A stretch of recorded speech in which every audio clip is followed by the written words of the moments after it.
Glejte, jaz vedno povem, tudi danes bom povedala, da v bistvu v tem trenutku je bistveno večji izziv kot zagotoviti sredstva, ki 7 milijard bo vloženih v prometno infrastrukturo v tem mandatu.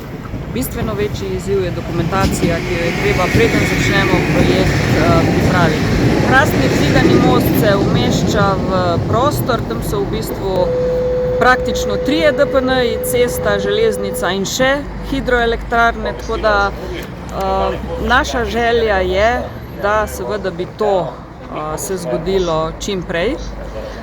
Pripravlja se tudi presoja vplivov na okolje, išče pa se tudi varianta, da bi mogoče pridobili gradbeno dovoljenje samo za prvo fazo, kar bi lahko nekoliko pospešili postopek, ampak 100% še ne morem tega obljubiti, vsekakor pa verjamem, da bomo z MNVP-jem in ministrom Novakom našli tisto pot, ki je najhitrejša. Gre pa za, to pa vi bolj veste kot jaz, za zelo zahteven teren, prostora je malo, cesta, reka, železnica, tako da je treba najti tiste skupne točke, pa to stvar pripeljati naprej.